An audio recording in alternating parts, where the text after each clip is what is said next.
वो राहुल गांधी का जिगरी यार है। संसद में वो बीजेपी पर हमला बोलता रहता है। उसके पिता हरियाणा के लंबे समय तक मुख्यमंत्री रहे। उसके परदादा ने महात्मा गांधी के साथ स्वतंत्रता आंदोलन में भाग लिया था। विदेश में पढ़ाई के दौरान वो राजनीति में एक्टिव हो गया और विलायत में नेता बन गया। उसकी पत्नी अंतर्राष्ट्रीय खिलाड़ी रह चुकी है। चलिए आपको हरियाणा के रोहतक से सांसद दीपेंद्र सिंह हुड्डा की अनसुनी कहानियां सुनाते हैं। मैं दीपेंद्र सिंह हुड्डा जो लोकसभा का सदस्य निर्वाचित हुआ हूं, ईश्वर की शपथ लेता हूं कि मैं विधि द्वारा स्थापित भारत के संविधान के प्रति सच्ची श्रद्धा और निष्ठा रखूंगा। अगर हमारे खिलाड़ी दुनिया में जाकर दूसरे देशों के खिलाड़ियों से लड़ेंगे अपने देश का झंडा उठाने के लिए, तो उनको सिस्टम से लड़ना ना पड़े। कि कांग्रेस पार्टी हरियाणा के अंदर मजबूत है और हरियाणा की शक्ति पूरे देश में मैं समझ सकता हूं कि आज दिखाई दे रही। 4 जनवरी 1978 को जन्मे दीपेंद्र सिंह हुड्डा को सियासत विरासत में मिली। उनके पिता भूपेंद्र सिंह हुड्डा 9 साल तक हरियाणा के मुख्यमंत्री रह चुके हैं, जबकि दीपेंद्र के परदादा मातूराम स्वतंत्रता सेनानी थे और उन्होंने महात्मा गांधी के सहयोगी के तौर पर भी काम किया था। परदादा मातूराम के बाद दीपेंद्र के दादा चौधरी रणबीर सिंह हुड्डा भी आजादी की लड़ाई में कूद पड़े थे और देश की आजादी के बाद संविधान सभा के सदस्य बने थे। इतना ही नहीं, वो रोहतक लोकसभा सीट से पहले और दूसरे चुनाव में जीतकर सांसद भी बने थे। 1952 और 1957 के लोकसभा चुनाव में वो कांग्रेस के टिकट से सांसद बने थे। दीपेंद्र हुड्डा को सियासत विरासत में मिली। वहीं उनके पिता भूपेंद्र हुड्डा हरियाणा के गठन के पहले ही एक्टिव हो गए थे। दीपेंद्र के पिता 2 बार हरियाणा के मुख्यमंत्री रह चुके हैं तो 4 बार रोहतक से सांसद रह चुके हैं। पारिवारिक सीट रोहतक से 4 बार दीपेंद्र हुड्डा भी लोकसभा पहुंच चुके हैं। हालांकि 2019 की हार दीपेंद्र के लिए चुभने वाली हार थी। पार्टी ने 2020 में उन्हें राज्यसभा भेज दिया था।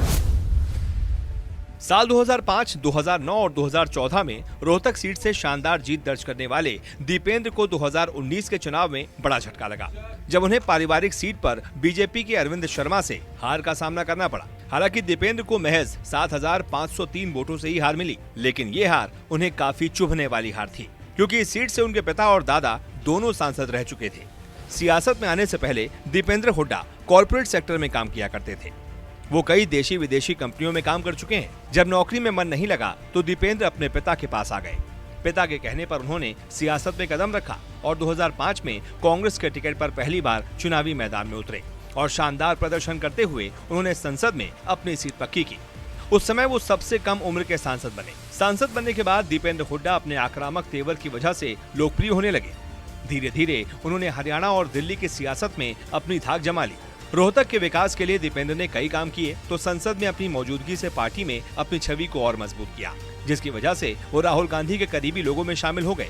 झज्जर में कैंसर संस्थान, IIM और IIT एक्सटेंशन कैंपस स्थापित कराने के पीछे दीपेंद्र हुड्डा को ही माना जाता है। इसके अलावा रोहतक में 5,500 एकड़ में Maruti plant, Asian paints, Suzuki motorcycle और अन्य कई कंपनियां खुलवाने का श्रेय इंजीनियर माइंड दीपेंद्र सिंह हुड्डा को ही जाता है।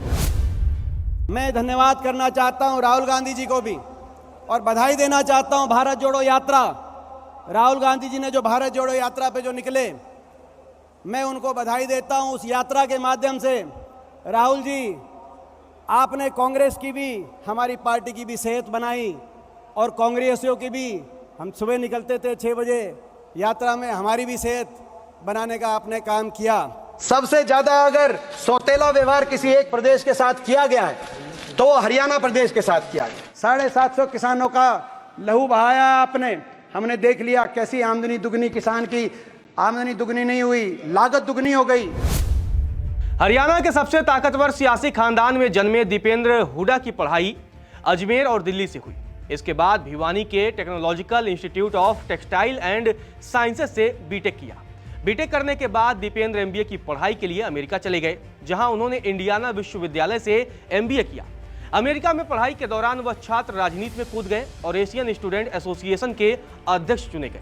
वहीं सांसद रहते हुए दीपेंद्र हुड्डा ने 2016 से 2020 के बीच LLB की डिग्री हासिल की। सियासी पिच पर अपना इकबाल बुलंद करने वाले दीपेंद्र हुड्डा 2 शादियां कर चुके हैं। 2005 में पहली पत्नी गीता अग्रवाल से उनका तलाक हो गया था। पहली पत्नी से तलाक के बाद दीपेंद्र सियासत में एक्टिव हो गए। इसके बाद 20 फरवरी 2010 को वो श्वेता मिर्धा के साथ शादी के बंधन में बंध गए। श्वेता राजस्थान के नागौर की रहने वाली हैं और वो दिग्गज जाट नेता 5 बार के सांसद रहे नाथूराम मिर्धा की पौत्री हैं।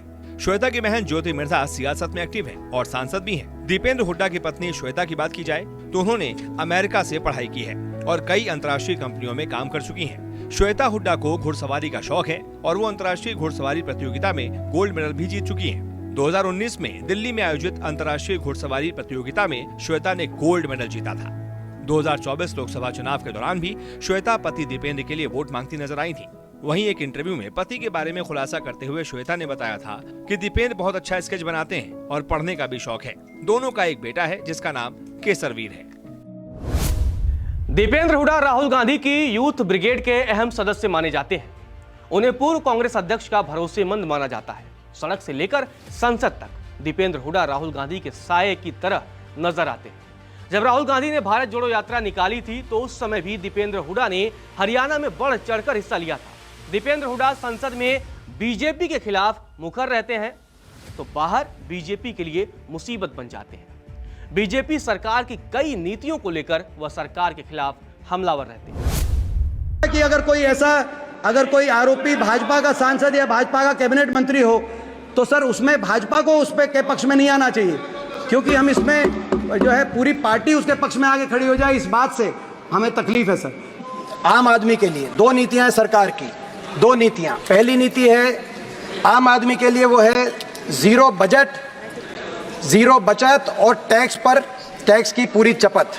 और खास नागरिकों के लिए सरकार की नीति है टैक्स में राहत और कमाई खटाखट। अगर हमारे खिलाड़ी दुनिया में जाकर दूसरे देशों के खिलाड़ियों से लड़ेंगे अपने देश का झंडा उठाने के लिए तो उनको सिस्टम से लड़ना ना पड़े, उनको अपनी सरकार से लड़ना ना पड़े। आप विनेश फोगाट को क्या कहेंगे सर जब वो ओलंपिक में जाएगी हमारी बहन? सर कितने महीनों तक इन बेटियों को अपनी सरकार और सिस्टम से लड़ना पड़ा सर। वहीं महिला पहलवानों ने जब WFI के अध्यक्ष और बीजेपी नेता बृजभूषण सिंह के खिलाफ मोर्चा खोला था तब दीपेंद्र हुड्डा महिला पहलवानों के साथ डटे रहे। उन्होंने मोदी सरकार पर तमाम सवाल दागे और पहलवानों के हक की आवाज को संसद में भी बुलंद किया था। ऐसे पहलवानों के साथ उनका अटूट रिश्ता बन गया है। जब पेरिस ओलंपिक से विनेश भारत वापस लौटी थी तब दीपेंद्र हुड्डा ने विनेश का जोरदार स्वागत किया था। आज अनसुनी कहानियां में सिर्फ इतना ही।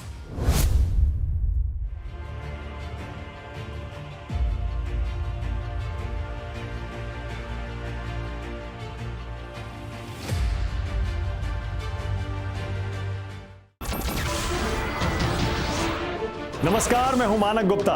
अगर आपको हमारा ये वीडियो पसंद आया हो तो इसे लाइक और शेयर जरूर करें और हाँ, हमें सब्सक्राइब और फॉलो करना ना भूलें ताकि आप देश और दुनिया की कोई खबर मिस ना करें। तो जुड़े रहिए हमारे साथ और देखते रहिए News 24।